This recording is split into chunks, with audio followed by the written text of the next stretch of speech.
Hi guys, we're going to be talking about the assessment requirements now for your Matwork certificate with us. So what I'd like you to do is grab your induction pack and find your Matwork assessment schedule. So we're just going to run through the assessment schedule and also chat about the individual documents inside that induction pack which relate back to your assessment schedule. So once you've got that handy, you'll notice that the first thing that is due is called Summary of Hours number 1. And the Summary of Hours is a really simple assessment. It's just a one-page document, which is a snapshot of where you're up to with your work experience hours. So it's a document that asks you to give a series of totals in relation to your observation hours, your co-instruction, your teaching, and your self-mastery.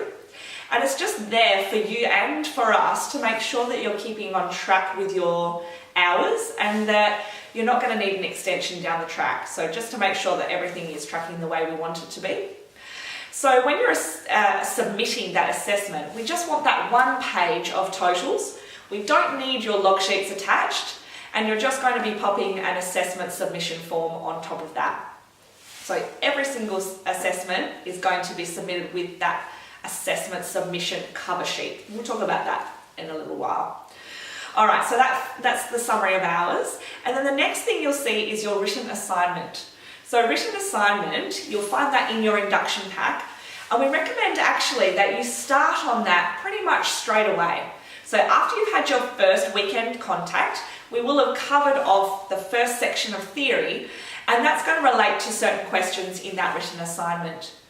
And the next time you have your next set of contact, we recommend you go back to the written assignment and complete a little bit more, and so on and so forth until you're able to finish the whole thing. So it's quite a large written assignment. You want to make sure that you don't leave it right until the end when it's due to complete it. Much better to just go about it really gradually so that you don't feel too overwhelmed with it. And also there are some programs inside that written assignment where you're required to teach them to somebody else. So if you leave it till the last second, you're going to find it pretty difficult to get that done. So the written assignment, get into it straight away and just gradually complete it, and then it's going to feel like a really good support for the information you're learning in your contact time as well, which is what it's designed for. And then the next thing you'll see due is your written exam. So your written exam is a 2-hour theory exam, and that's closed book. So you're going to be coming into the studio. You'll see that there is a time and a date already nominated for that. So really pop that date in your diary. It's very important. And you're going to need to study pretty much all of your repertoire, all of that foundations manual, and in relation to the anatomy and physiology information, there is a separate anatomy and physiology manual inside the foundations workbook. You're not going to need to study that in detail. There is some anatomy questions in the written exam, but those come from the information from the foundations workbook itself. So it doesn't come from that big anatomy and physiology self-directed learning workbook, just from the foundations workbook. And aside from that, everything else is pretty much testable. It also does test some questions from your work health and safety unit. So that workbook, that work health and safety workbook.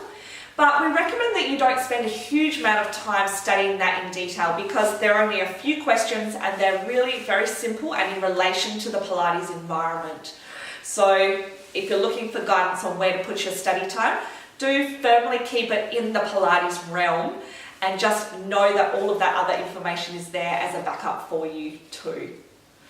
So that's the written exam, the theory exam, and you'll see that you've also got due a final practical Matwork assessment, and that is actually done by video submission.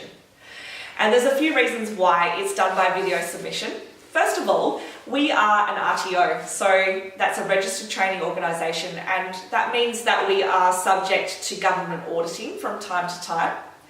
And part of that is keeping student assessments so that we can present it as evidence back to our auditors to show the quality of work that our students are putting out there, and also just to check that our assessments are really consistent with all of our faculty, etc., etc. So that's one first really important reason, because we do need to keep your assessment. And then the second reason is that we've found that students actually perform a lot better when the assessor isn't in the room with them when they're teaching. So it allows you to relax, give the best performance that you possibly can be, and also have a great tool by watching yourself teach before you submit. So it's really important that you actually watch your submission before you send it in to us, or hand it in to us, I should say, because if you're not happy with it, we would prefer that you filmed it again so that you're presenting your best work. And because of that, we really recommend that you make sure that you don't film your submission too close to your due date. We recommend that you do a practice run maybe a week or two before the due date, just in case there's any technical issues with your video camera. Maybe one of your clients drops out at the last minute and lets you down. So give yourself plenty of time so that you're getting your assessments in on time. That practical Matwork assessment, let's just have a look at that task sheet. You'll see that there are 2 video submissions. One of them is an intermediate level Matwork class, and the other is a small apparatus Matwork class. And the small apparatus Matwork class can be at a level of your choosing. For both of those video submissions, you do need to have a minimum of 4 people that you're teaching to. And that's really a hard and fast rule. Unfortunately, you're not able to accept any submissions with less than 4 people. So just make sure that you've got that planned before you are ready to film. And you're going to pop that video onto a USB stick for your submission. And we need to make sure that you give it to us in an MOV or MP3 format, just so that we don't have any technical issues with looking at them. In terms of how you set up the video, don't be too intimidated if that's not your area. It doesn't need to be fancy or large scale. As long as we can see you and your clients and we can hear you really clearly, that's really all that matters.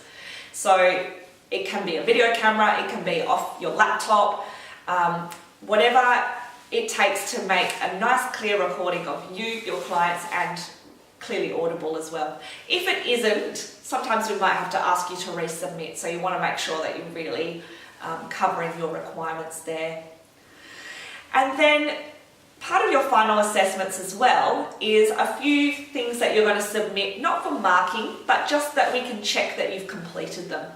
So the first thing of that is the repertoire self-audit. And the repertoire self-audit is a list of all of the repertoire that you're learning in the course in a table format. And there's one column that shows where you tick, I am now comfortable doing this exercise in my own body. And then there's a second column that is, now I am comfortable to teach this exercise. There's also a section of exercises where you don't feel comfortable, and that's going to help flag that we need to run through those again with you. Also, there is self-directed learning tasks that come in that same document with your repertoire self-audit, and that's just a series of questions, much like your written assignment, that we recommend that you work your way through during the course as a support to your learning, but we're not going to be marking that and handing it back to you.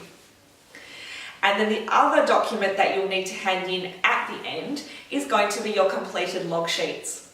So we've already covered how to complete your log sheets in the work experience video, so you can check back in on that if you need more detail.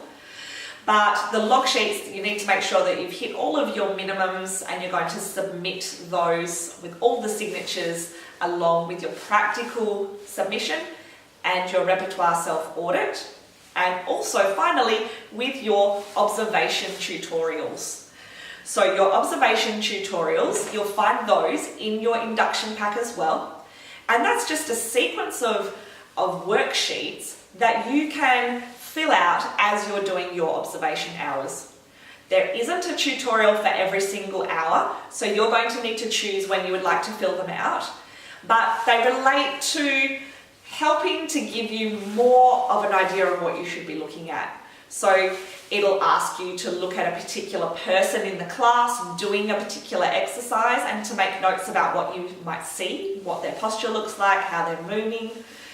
And so they're just a really good guide to help make sure that you're not just sitting back and seeing the class as a whole, that you're actually getting to pinpoint the details of what makes that class successful and then how you can apply that in your own teaching as well. So those are all of the actual assessments. Let's talk now about just some of the submission requirements. Earlier I touched on needing to have a cover sheet for every single assessment, and that is really crucial for helping us keep track of your assessments. And all we want to see is your assessment, cover sheet and a staple in the corner. We don't need any portfolios, plastic sheets, any fancy binding, because we have to keep all of the assessments. Storage is at a premium for us and that just ends up going to waste. So we'd really love it if you keep it simple and just give us a neat and tidy paper with a staple in the corner. We've already talked about the practical being on a USB stick in an MOV or MP4 format, and just keep in mind we keep the USB, so you need to give us a copy of those practical assessments rather than the only copy. Yeah, you keep a copy and give us a copy as well. You need to hand in all your assessments in person to our training headquarters, to a staff member. So it can be to a PTI staff member or a PFI staff member, just so that we can really make sure that it goes through the right processes to get to our assessors. And so no email submission, no fax submissions possible, making sure that you leave yourself plenty of time to drop in your assessment in person before or on the due date, which is really important. If you do live regionally, we can certainly accept postal submissions. And also, if you do need to sit your exam with a Justice of the Peace in your hometown, that is something that we are able to arrange with you, but making sure that you identify that with us with plenty of time before the due date. The due dates on your assessment schedule, they are really important to make note of. If you need extensions, there is a application process for that, and you will look in your student handbook to see the process for applying for extensions or deferments. So I think that's everything, guys. On to the next video.